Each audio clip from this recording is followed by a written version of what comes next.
하나님 아버지 감사합니다. 오늘도 복된 날, 좋은 날 하나님 은혜 가운데 하나님 앞에 나와 예배 드릴 수 있도록 우리를 인도해 주시니 감사합니다. 성령 하나님 조명해 주시고 말씀을 증거할 때 전하는 자나 받는 자가 함께 큰 은혜 동참하는 시간 되게 하여 주옵소서. 예수님의 이름으로 기도합니다. 아멘. 오늘 하나님의 말씀의 본문은 마태복음 13장 44절로 46절 말씀이 되겠습니다. 마태복음 13장 44절로 46절. 천국은 마치 밭에 감추인 보화와 같으니 사람이 이를 발견한 후에 숨겨두고 기뻐하며 돌아가서 자기의 소유를 다 팔아 그 밭을 샀느니라. 또 천국은 마치 좋은 진주를 구하는 장사와 같으니 극히 값진 진주 하나를 발견함에 가서 자기의 소유를 다 팔아 그 진주를 사느니라. 아멘. 오늘 하나님 말씀의 제목은 감추인 보화와 진주입니다. 감추인 보화와 진주. 본문은 천국에 대한 예수님의 5번째와 6번째 천국 비유를 말씀하고 있습니다. 천국은 마치 밭에 감추인 보화와 같았어. 이를 발견한 사람이 자신의 소유를 다 팔아서 밭을 사며, 또 천국은 좋은 진주를 구하는 장사와 같아서 자신의 소유를 다 팔아 그 진주를 샀다고 예수님 말씀하셨습니다. 이는 세상의 것들과 비교할 수 없는 천국의 놀라운 가치와 놀라운 축복에 대한 말씀에 대하여 교훈하신 것입니다. 첫 번째 역사적인 배경에 대해서 살펴보겠습니다. 다른 비유와 마찬가지로 보화와 진주의 비유도 당시 유대 백성의 생활 속에서 발견할 수 있는 것들입니다. 그들의 주된 생활 무대인 팔레스틴은 아프리카로부터 메소포타미아, 아라비아 지역까지 고대 근동의 모든 국가들이 자신들의 영토를 확장하기 위해 반드시 지나야 할 정략적인 요충지였습니다. 마치 우리나라가 독도를 가지고 일본과 한국 땅이다라고 서로 싸우는 것과 마찬가지입니다. 그 독도가 왜 그렇게 작은 땅이지만 중요하냐면 군사적인 요충지이기 때문에 그곳에서 외부의 침략을 지켜볼 수 있는 군사적 요충지이기 때문에 그렇게 귀한 자리인 것입니다. 따라서 이곳에는 역사 이래로 각종 전쟁이 끊이지 않고 발생하였습니다. 그래서 사람들이 자신들의 재산을 집보다 밭에다가 많이 감추어둔 경우가 종종 있었습니다. 생각해 보세요. 집에 맨날 그냥 전쟁이 끊이지 않고 계속해서 전쟁이 일어난다. 자주 나라가 전쟁이 일어난다. 그러면은 은행도 못 믿어. 언제 어떻게 될지 모르니까 은행도 못 믿고, 집에다가 놔놔도 외적이 들어와서 침입하면 적들이 와서 귀한 거를 다 가져가 버릴 수가 있으니까 그 주인들은 생각하기를 각종 귀한 재산을 어디다가 감추냐? 자기 소유물인 땅에다가 파묻어서 감췄던 거예요. 그 당시 상황을 보면 충분히 이해할 수 있는 것입니다. 그런데 주인이 전쟁에서 죽을 경우에 아무도 모른 채 세월이 흐르고 나중에 이 보화를 발견하는 사람은 주로 농사를 짓는 고용인이나 소장민들이었습니다. 당시 밭에 숨겨진 보화는 주인이 불확실할 경우에 밭주인의 소유가 되었기 때문에 고용인이나 소장농은 자신의 재산을 팔아서 비싸게 그 밭을 샀던 것입니다. 마치 천국도 이와 같이 천국을 발견한 사람은 자신의 재물도 건강도 시간도 모든 것을 주님께 헌신하여 천국에 가기 위하여 이렇게 투자를 한다라는 것입니다. 그 비싼 돈을 주고 그 밭을 사게 된다라는 것은 그 많은 투자가 필요한 것입니다. 투자를 해야만이 그 밭을 살 수가 있는 거예요. 다른 사람이 혹시 그 밭을 사갈까? 이렇게 밭의 보화를 어떻게 발견했냐면 쟁기질을 하다면 서로를 이끌고 가다가 쟁기질을 할 때 쟁기 끝에 뭐가 딱 걸려. 그래서 이렇게 보면은 그 안에 이렇게 금고가 들어있는 거예요. 밭 밑에, 밭 속에 금고가. 이와 마찬가지로 천국은 밭에 숨겨둔 보화처럼 이렇게 눈에 쉽게 뜨이지 않지만 아주 귀한 보화와 같은 곳이 바로 천국이다. 그리고 또 천국은 진주와 같다라고, 좋은 진주와 같다라고 예수님은 우리에게 말씀해 주시고 계십니다. 밭에 감추인 보화는 가난한 농부의 어떤 재산보다 가치 있고, 최고의 진주는 장사꾼의 모든 소유와 바꿀 만한 가치가 있는 귀한 것입니다. 예수님께서 전하시는 복음도 이와 마찬가지로 영적인 것으로 가난한 사람들과 이제 소외된 사람들이 예수님의 말씀을 듣고 와서 예수님께 따르고, 그리고 천국에 대한 천국 백성들이 다 되는 것입니다. 인생을 살다 보면 이렇게 중요한 결단을 해야 할 시기가 있습니다. 순간의 결단이 앞길을 좌우하게 되는 경우가 많이 있는 것입니다. 그것의 가장 큰 대표적인 것들이 학교에 상급 학교를 지나갈 때, 대학교를 보통 갈 때 어느 과를 선택하느냐라는 그 선택 문제가 있고, 또한 미혼인 사람들은 배우자를 두고, 결혼을 앞둔 젊은이들은 어떤 배우자를 택할 것인가 하는 선택하는 것에 따라서 그 사람의 평생의 운명이 좌우되는 것입니다. 본문에 감추인 보화의 비유와 진주 비유는 이러한 결단에 대한 교훈을 줍니다. 과연 하나님의 나라가 인생의 모든 것을 걸고 추구할 만한 것인가를 우리에게 가르쳐주고 있는 것입니다. 본문의 두 비유를 통해서 하나님의 나라의 가치와 성도의 신앙적인 결단이 어떠한 것임을 깨닫고, 하나님 나라를 위하여 아낌없이 부지런히 헌신하는 성도의 삶이 되어야 하겠습니다. 할렐루야. 아멘. 첫 번째, 감추인 보화인 하나님의 나라. 천국이 마치 밭에 감추인 보화와 같다라는 말씀은 천국이 매우 가치가 있지만 또는 모든 사람이 쉽게 발견할 수 있는 것이 아니다라는 것을 교훈합니다. 그 보화를 발견한 자는 그 보화를 소유하기 위해서 전 재산을 팔아서 그 밭을 먼저 사들이게 됩니다. 자신의 전 재산을 팔아서도 그 밭을 살 수가 없다면 은행에 가서 대출을 얻어서, 빚을 얻어서라도 그 밭을 꼭 사고야 말 것입니다. 왜냐하면 그 밭 속에 귀한 보물이 들어있고 전 재산이 들어있기 때문에 그 밭의 값하고는 비교가 할 수 없을 만큼 가치 있는 귀한 보물인 것입니다.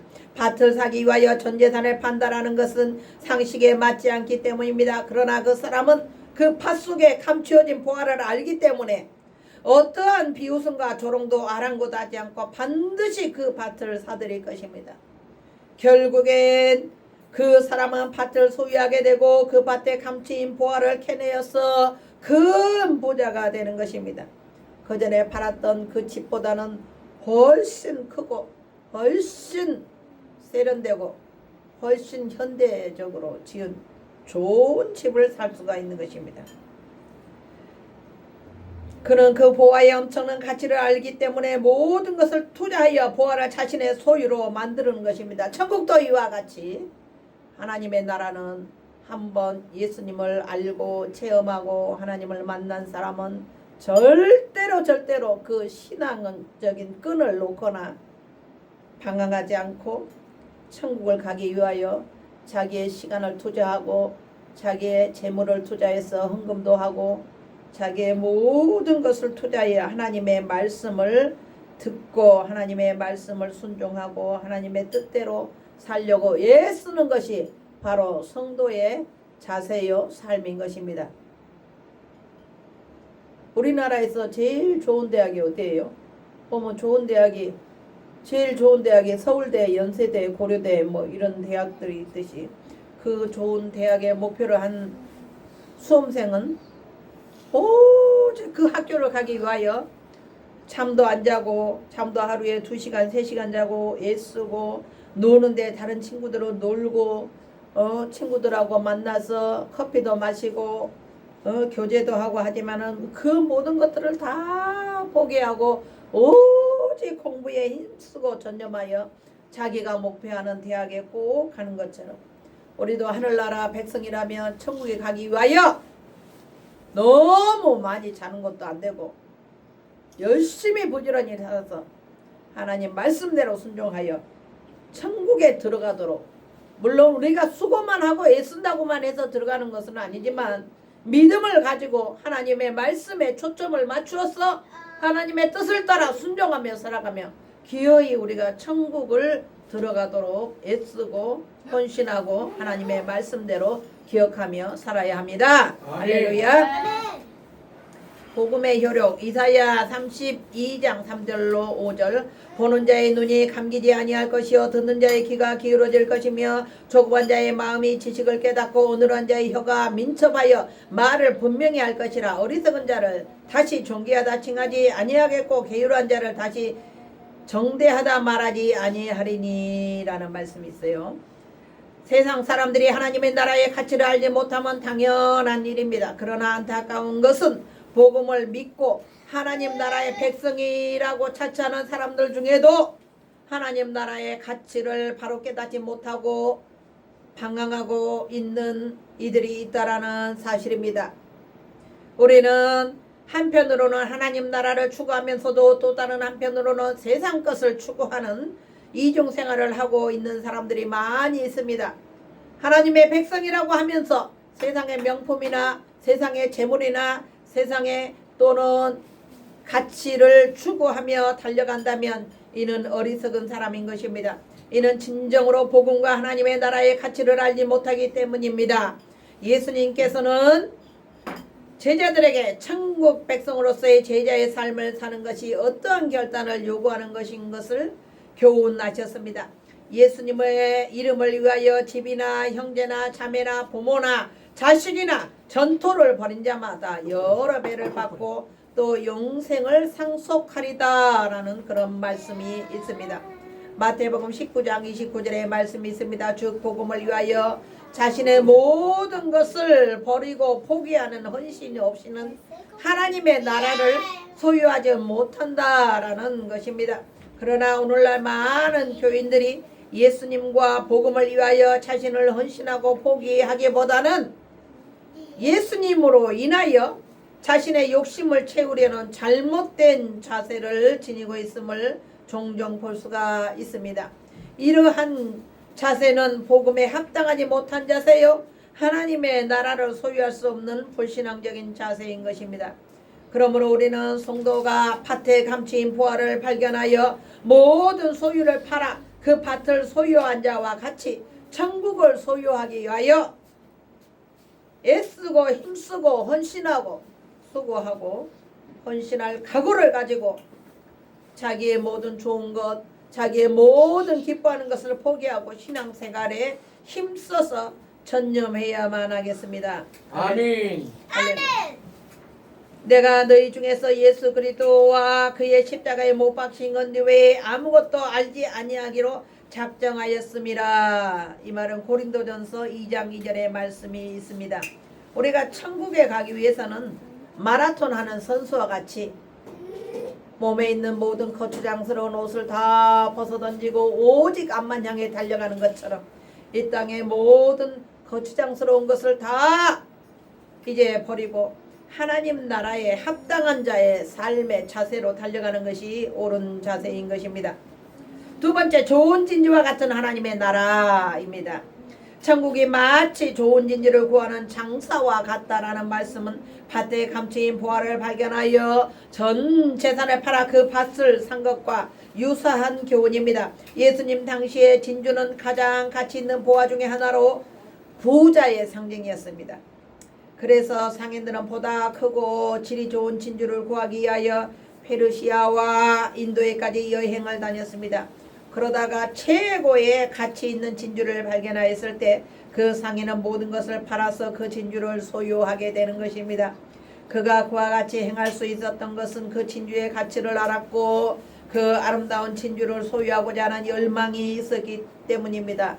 진주에 대하여 모르는 사람들은 아마도 그 사람의 행위에 대하여 이상하게 생각하였을 것입니다. 그러나 진주 장사에 있어서 좋은 진주를 만난다 하는 것은 그 어떤 값을 비싼 값을 지불하고서라도 반드시 그 좋은 진주를 구입하여야 했던 진주는 생명과도 같은 귀한 가치가 있었던 것입니다. 오늘날 천국도 마찬가지입니다. 아무리 이 땅에 좋은 금은보화가 있다 할지라도 천국하고는 우리가 바꿀 수가 없는 것입니다. 오늘날 우리가 주위에 보면 많은 사람들이 이해할 수 없는 일에 자신의 모든 것을 투자하는 사람들을 만날 수가 있습니다. 어떤 바이올린 연주자는 집 한 채를 살 수 있는 엄청난 돈을 투자하여 자신이 갖고 싶어하는 악기를 구입하기도 합니다. 또한 어떤 사람은 도자기를 많은 돈을 주고 구입하기도 합니다. 어떤 사람은 피아노를 잘 치는 피아니스트는 비싸고 좋은 값비싼 피아노를 사기도 합니다. 그 사람의 가치관이 무엇에 있느냐에 따라서 그는 많은 돈을 투자하고 그것을 사들일 것입니다. 우리는 피아노나 바이올린이나 그 어떤 도자기나 그런 것보다도 이 세상에서 가장 중요하게 가장 귀하게 생각해야 할 것은 바로 천국입니다. 천국에 가는 자만이 인생의 승리자입니다. 천국을 놓친 자는 인생의 패배자예요. 천국을 놓치면 다 놓치는 거예요. 성도가 그리스도의 복음과 교회를 위하여 헌신할 때에도 세상 사람들에게 그와 같은 핀잔을 들을 수가 있습니다. 너 교회 다니고 너 저기 술 담배 안 먹고 그런다고 해서 아이고 그걸 하나님이 알아주냐? 어우 나도 다 교회 다녀. 그래도 회식할 때 술 먹고 다 하는 거야. 사람 인간관계가 중요하지. 그렇게 고집 부리지 마. 그런 핀잔들 얼마나 받을 수가 있어요. 그러나 하나님의 거룩한 성도라면 술을 끊고 술을 먹지 않고 입에 대지 않고 담배도 입에 대지 않고 세상의 쾌락과 그 어떤 것도 부질없는 것입니다. 모두 다 버리고 마치 다니엘과 세 친구들이 왕이 내린 고기와 귀한 음식을 먹지 않고 그들은 정결한 음식을 먹고 건강하고 우리 하나님께만 주님께만 자기들의 신앙과 자기들의 모든 마음을 바친 것처럼 우리가 예수 믿는 사람이라면 우리의 거룩성을 바치고 하나님 앞에 진실하게 아름답게 거룩한 삶을 살 필요가 있는 것입니다. 결론의 말씀이 되겠습니다. 오늘 밭에 감추인 보화와 비유와 진주의 비유를 통하여 하나님 나라의 가치와 그 가치를 알게 된 성도의 자세에 대해서 우리는 교훈을 받았습니다. 성도는 예수 그리스도의 복음 안에서 하나님 나라와 영생의 가치에 대하여 깨닫고 모든 것을 바쳐 이를 소유하고자 결단한 자입니다. 그러므로 성도는 세상에 어떠한 유혹과 핍박이 있더라도 흔들리지 말고 하나님 나라에 대한 소망과 믿음 가운데 온 마음과 뜻과 정성을 다하여 하나님을 사랑하고 그 계명을 지켜서 끝내는 천국에 입성하시는 저와 여러분들이 되기를 예수님의 이름으로 축원합니다. 아멘.